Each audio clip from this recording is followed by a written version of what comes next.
여러분, 이 사진이 무엇일까요? 여러분, 이 사진이 무엇인지 아십니까? 이 사진은 어떤 사진이냐면요, 요거는 제가 너무 심심해서 집어넣었어요.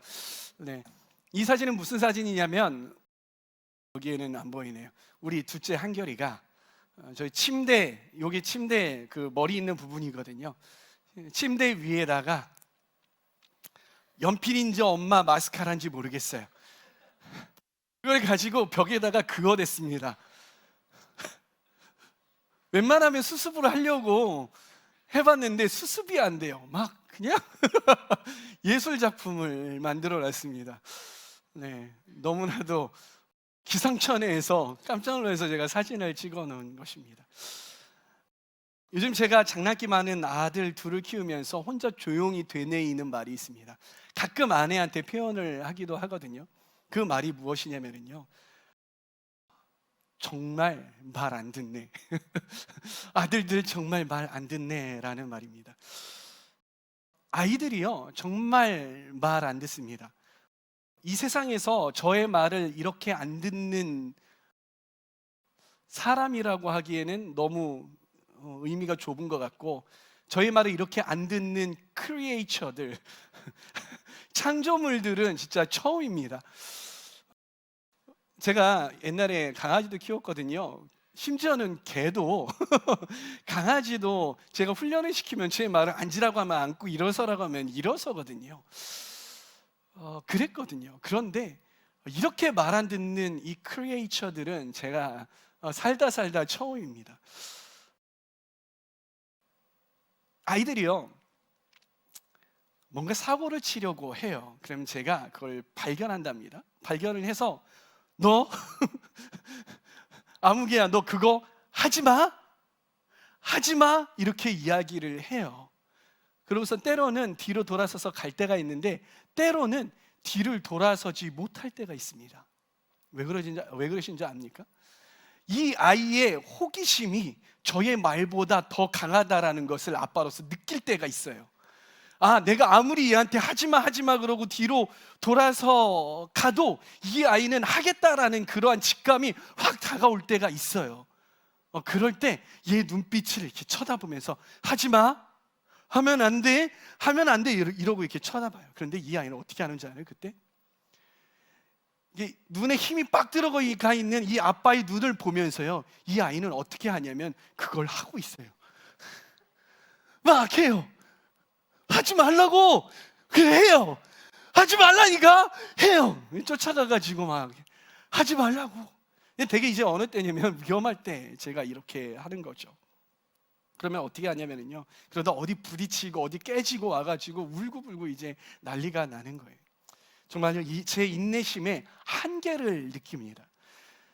그런데 참 이게 불공평하게 유치원에서 오는 피드백이 뭔지 아십니까?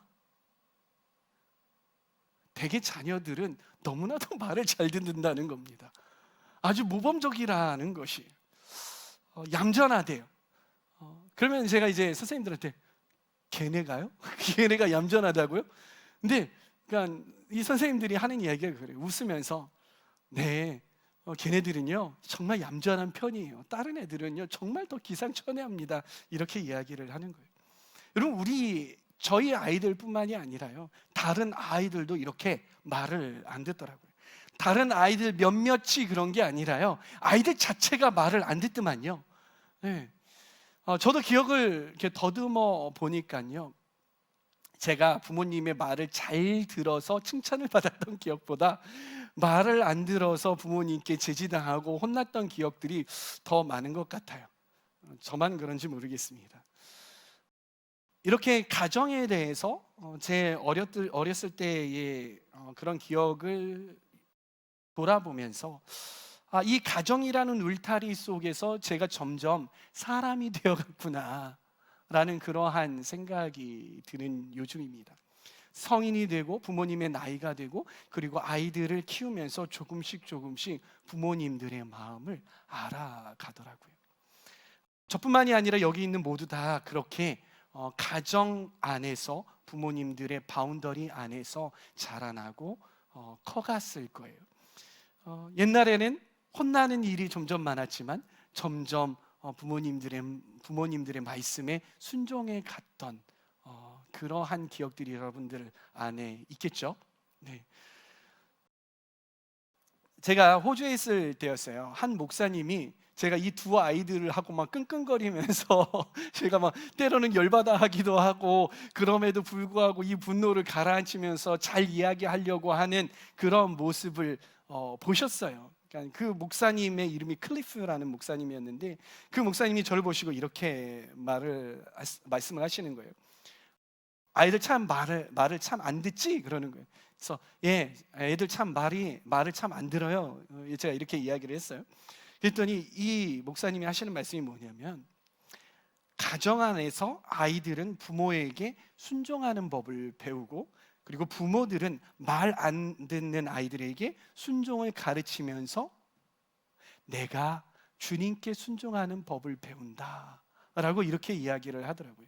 그때는 이 이야기가 무슨 이야기인지 잘 이해하지 못했어요. 좋은 말이구나라는 그러한 생각은 했죠. 근데 시간이 지나면 지날수록 아 그렇구나, 내가 아이들에게 순종을 가르치면서 주님께 순종하는 법을 배우는구나, 이러한 생각이 드는 게 또 요즘인 것 같아요.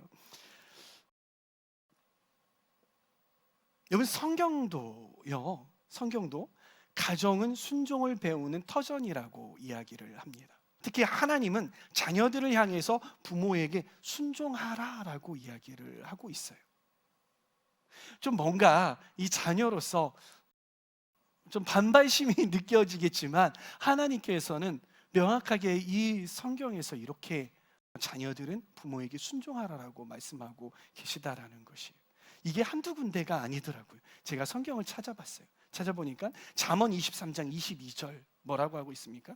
출애굽기 20장 12절 너희 부모를 공경하여라. 그래야 너희는 주 너희 하나님이 너희에게 준 땅에서 오래도록 살 것이다. 잠언 23장 22절 너는 낳아준 아버지에게 순종하고 늙은 어머니를 업신여기지 말아라. 누가복음 2장 51절 예수는 부모와 함께 내려가 나사렛으로 돌아가서 그들에게 순종하면서 지냈다. 이처럼 하나님은 이 자녀들이 부모에게 순종할 것을 강력하게 이야기하고 있는 것입니다. 그뿐 아니라 메시아의 권세를 가진 예수님조차도 이 땅의 부모에게 순종하시면서 이 땅의 부모에게 주어주신 그 권위에 순종하면서 자라나셨다라는 것이. 그리고 사도 바울은 오늘 본문에서 자녀는 부모에게 순종하고 또 부모를 공경하라고 이야기를 하고 있는 것입니다. 말씀 한번 가요? 에베소서 6장 1절에서 3절까지. 자녀되니 여러분 주 안에서 여러분의 부모에게 순종하십시오. 이것이 옳은 일입니다. 내 부모를 공경하라고 하신 계명은 이거 아까 나왔죠. 출애굽기 20장 12절 말씀이에요. 계명은 약속이 딸려 있는 첫째 계명입니다. 네가 잘 되고 땅에서 오래 살 것이다 하신 약속입니다. 성경은 이렇게 부모를 공경하는 것에 대해서 이야기를 하고 있는 거예요. 근데 여러분에게 질문 하나 할까요? 왜 성경은 하나님은 부모에게 순종하라고, 부모에게 공경하라고, 이것이 맞는 말이다라고 계속해서 말씀하고 계실까요? 그것은요, 우리가 은혜를 받았기 때문이에요. 무슨 은혜를 받았어요? 우리가 하나님으로부터 은혜를 받았지만 이 부모님으로부터 우리는 은혜를 받은 사람이에요. 나 실제 괴로움 다 잊으시고 밤낮으로 뭐죠? 까먹었어요. 불효자예요. 낳아주시고 길러주신 은혜가 우리에게 있는 거예요. 그렇죠? 성경은 그 은혜를 원수로 갚으라고 했나요? 아니에요. 성경은 그 은혜를 잘 갚으라고 이야기를 하는 거예요. 그러기에 부모님께서 우리를 낳아주시고 길러주신 그 은혜에 보답하는 것, 그 은혜를 주신 그 부모에게 순종하는 것, 그것은 마땅하다라는 것입니다. 또 한 가지 측면을 봅시다. 하나님의 은혜에 여러분들 다들 감사하고 계신가요? 부모님의 은혜, 우리가 눈으로 볼 수 있는, 우리가 만질 수 있는, 실제적으로 우리 앞에 물리적으로 계신 그 부모님의 은혜에 감사할 수 있는 자만이 하나님의 은혜에 감사할 수 있는 거예요. 우리가 부모님의 은혜에 대해서 제대로 감사할 수 없다면은요, 우리가 하나님의 은혜에 대해서도 제대로 감사할 수 없는 법입니다. 그러기에 하나님께서는 이 부모님의 은혜에 감사해야 하고, 그 부모님의 은혜를 갚을 줄 아는, 그리고 그 은혜를 베풀어 주신 그 부모님들에게 순종해야 하는 것, 그것은 너무나도 마땅한 것이고, 그것은 너무나도 성경적인 것이다 라고 말하고 있는 것입니다. 여러분에게 질문 하나 해보도록 하겠습니다. 여러분들은 부모님의 말씀에 잘 경청하십니까? 어때요, 여러분? 여러분들에게 부모님이 말씀하실 때 잘 들어주시는 편입니까? 아니면 한쪽 귀로 듣고 한쪽 귀로 내보내는 그러한 부류의 사람이십니까? 순종이라는 단어를 함께 보십시다. 이 순종이라는 단어는요, 듣는 것과 연관이 있어요. 우리나라 말에도요, 부모님의 말을 어떻게 하라고요? 오늘 참 반응이 없으시네요. 네, 부모님의 말을 어떻게 하라고 해요? 잘 들어라라고 하는 거잖아요. 그럼 부모님의 말을 잘 들으라는 말은 그냥 듣는 것만 이야기하는 거예요? 네, 잘 들려요. 이것만 하는 이야기입니까? 아니죠. 부모님의 말씀을 잘 듣고 잘 행하라라는 거죠. 부모님의 말씀대로 하라라는 것이죠. 헬라어도 마찬가지예요. 이 헬라어도요, 부모님이 어떤 말씀을 하든지 잘 귀담아 들으라는 이러한 뜻이 내포되어 있는 것이에요. 즉 부모님의 말씀을 잘 경청해야 하는 거예요. 그리고 경청할 뿐만이 아니라 부모님의 말씀에 따라 행동을 해야 하는 것이죠. 이것이 성경적인 순종의 의미라는 것입니다. 그런데 여기에서 이 순종에는요, 한 가지 전제가 있어요. 그 전제가 무엇이냐면요, 앞에 뭐라고 했어요? 주 안에서. 그렇죠? 자녀된 이 여러분, 주 안에서 여러분의 부모에게 순종하십시오라고 말하고 있는 거예요. 여러분, 이게 무슨 뜻일까요? 어떤 부모님들은요, 자녀와 신앙이 다른 사람이 있어요. 불교, 그렇죠? 절에 다니시는 부모님도 있고요. 어떤 부모님은 또 무교이신 부모님도 있어요. 그런 부모님들이 우리를 향해서 교회 좀 가지 말아라고 말씀하실 수 있고요, 그 기독교의 가치관에 따라서 살지 말라라고 말씀을 하실 수 있는 거예요. 그리고 때로는 비성경적이고 비도덕적이고 비윤리적인 일을 하라라고 말씀을 하는 그 부모님도 있을 수 있다라는 거예요. 그럴 때 성경에서 부모님의 말씀에 순종하라고 했어, 그러니까 교회 나가지 말아야지 하고서는 교회 안 나오는 사람이 있다 없다? 있더라고요. 청년들도 그런 사람이 있고요, 청소년들도 그런 사람이 있는 거예요. 부모님하고 너무 부딪혀요. 부모님의 마음을 좀 편하게 해드리려고 제가 까짓거 종교 하나 바꾸면 되죠 하면서 교회를 안 나오는 사람이 있단 말이에요. 그렇게 하라는 뜻이 아니라는 거예요. 주 안에서 순종하라는 것은요, 무조건 부모님의 말씀에 순종하는 것이 아니라 하나님의 말씀 안에서, 부모님의 말씀이 성경적일 때, 그리고 윤리적일 때, 도덕적일 때, 그럴 때 순종하는 것이죠.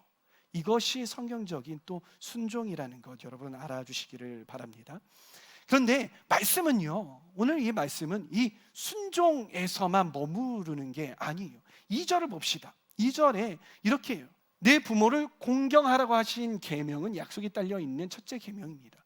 순종에 머물러 있는 것이 아니라 부모님을 어떻게 하라고요? 공경하라라고 말하고 있는 것이에요. 여러분, 공경이라는 단어는요, 이 순종이라는 단어와 결이 좀 다릅니다. 순종이라는 말은요, 어떻게 보면 좀 쉬워요. 순종이 어려운데요. 그런데요, 잘 들어보세요. 좀 순종이라는 게 공경보다 좀 쉬워요. 순종이라는 말은요, 하라는 것 하고요, 하지 말라는 것 안 하면 되는 거예요. 부모의 말을 내면화하지 않고 그냥 부모가 하는 말에 대해서 하라는 것 하고 하지 말라는 것 안 하면 되는 게, 그게 어떻게 보면 순종이고 복종이라는 단어일 수가 있는 거예요. 그런데요, 공경이라는 말은요, 내면화가 되지 않으면 안 되는 게 이 공경이라는 단어인 것이. 이 공경이라는 말의 뜻을 보면은요, 존경하고 사랑한다라는 말이죠. 그런데 이 공경이라는 단어 안에 한 가지 뜻이 더 있는데, 그것이 무엇이냐면 값을 매기다, 가격을 매기다라는 뜻이 있는 거예요. 이게 무슨 뜻일까요, 여러분? 값을 매기다. 공경 안에 값을 매기다라는 뜻이 있어요. 누군가를 공경한다라는 말이 무엇이냐면요,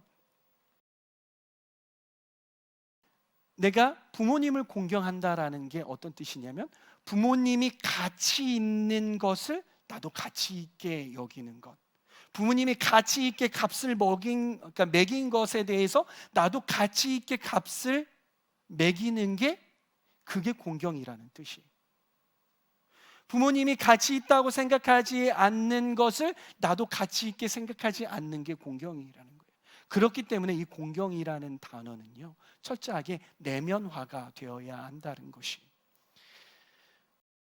우리가 머리가 커지면 커질수록요, 순종은 참 잘해요. 왜냐하면 사회생활을 여러분들이 이제 하기 시작하고 이러면은 이제 불편하지 않은 관계를 만들기 위해서 여러분들이 능글능글해진다라는 거예요. 그래서 부모님이 하지 말라는 거 그냥 나는 하고 싶은데 그냥 안 하고요, 안 하는 척 하는 거예요. 뒤에 가서 해도 부모님 앞에서는 순종하는 척 하는 거죠. 응. 그러다 보니까 부모님들이 어떤 이야기를 해요? 우리 애들은요, 나의 말을 참 잘 들어요. 이런단 말이에요. 그런데 부모를 공경하는 자녀, 이게 순종하는 자녀들은 많지만 공경하는 자녀들은 많지 않아요. 부모님의 말씀을 내 인생에 있어서 가치 있는 것, 이정표가 되는 것으로 여기는 사람들이 많지가 않다라는 것입니다. 여러분, 우리가 현실적으로 어떻게 하면 부모님의 말씀에, 그리고 부모님을 공경할 수 있을까요? 여러분, 부모님을 공경하기 위해서 무엇을 하고 계십니까? 제가 부모님들을 자주 만나요. 근데 여러분들의 그 정보들 어떻게 지내는지를 부모님들에게 이제는 막 이렇게 말씀하고 막 이렇게 말씀드리고 이렇게 하지는 않거든요. 근데 부모님이 일방적으로 저한테 와가지고 얘는요 어떻고요 저렇고요, 얘를 이렇게 지도해 주세요 라고 말씀하시는 부모님들이 참 많아요. 그런데 이 부모님들이 가장 원하는 게 뭔 줄 알아요? 부모님들이 가장 원하는 게 뭔 줄 알아요? 얼마 전에도 한 부모님이 저한테 와가지고 우리 아이는요 아직도 저의 마음을 모르는 것 같아요 라고 말씀을 하시는 거예요. 어버이날이 가까우니까 이 아이가 부모님께 이렇게 이야기를 했대요. 엄마 뭐 갖고 싶어? 엄마가 갖고 싶은 게, 가장 좋아하는 게 뭐야? 내가 그거 사줄게. 이 부모님의 마음이 뭐였는 줄 아세요? 나 그런 거 하나도 필요 없어. 나 갖고 싶은 거 내 돈 내고 내가 사거든. 알아서 내가 잘 살 수 있어. 근데 내가 진짜 원하는 게 뭔 줄 아니? 그건 내가 가장 가치 있다고 여기는 분, 그 하나님, 너도 가장 가치 있는 분으로 여겨줬으면 좋겠어. 너가 예배에 나가줬으면 좋겠고, 예배에 나갈 뿐만이 아니라 네 인생에도 하나님이 가장 가치 있는 분이 되어서 네가 그 하나님을 위해서 살았으면 좋겠어. 그 하나님과 함께 교제하면서 살았으면 좋겠어. 그게 가장 내가 원하는 거야 라고 그렇게 이야기를 하고 싶었답니다. 차마 이 아이가 불편해할까 봐 그런 이야기를 마음 놓고 하지는 못하셨지만 저에게 그러한 이야기를 하시더라고요. 그래서 제가 부모님을 대신해서 여러분들에게 말씀드립니다. 여러분들의 부모님이 가장 원하시는 것은 이것이에요.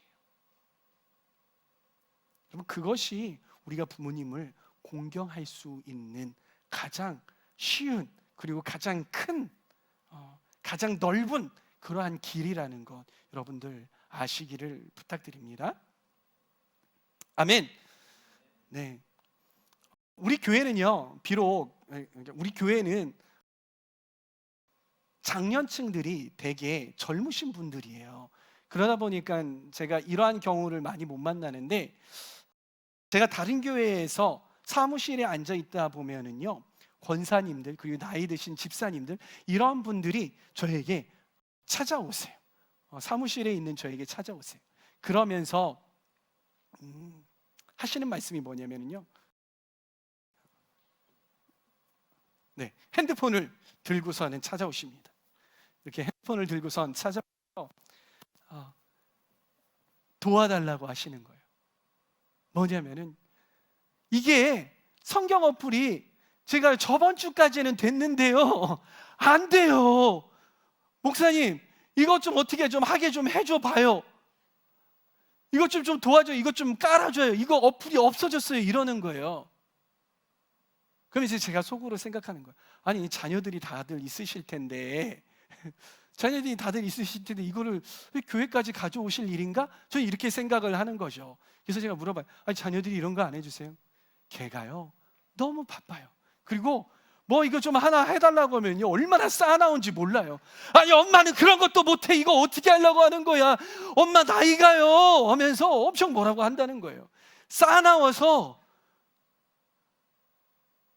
자기 아들이, 자기 딸이 너무 쌓아나와가지고 이거를 자기 자녀에게 못 맡기고 목사한테 갖고 와가지고 사무실, 그 먼 사무실까지 와가지고 해달라는 거예요. 그러면서 속으로 제 앞에서 흉을 보는 거예요. 우리 아들이 너무 쌓아나와요. 요즘 애들은 왜 이렇게 쌓아나온지 모르겠어요. 뭔 말을 못 하겠어요.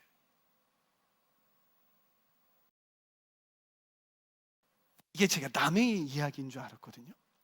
근데 우리 어머니도요, 어느 순간 이렇게 보니까요, 핸드폰을 잘 깔고 잘 이렇게 하는 줄 알았더니 그게 아니더라고요.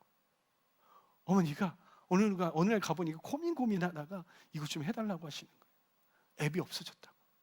왜 앱을 알았다고 깔려고 하면은 뭐 스토어 들어가야 되는데 그 아이디도 모르시는 거예요. 아이디도 그럼 이메일을 알아야 될 거 아니에요? 이메일도 모르신다는 거예요. 해드릴 수가 없는 거야 막. 그래서 처음부터 막 다시 해줘. 처음부터 다시 해주니까 제 마음 가운데 어떤 마음이 드는 줄 알아요? 답답한 거예요. 우리 어머니가 이러셨나? 아이고 답답해. 이렇게 되더라고요.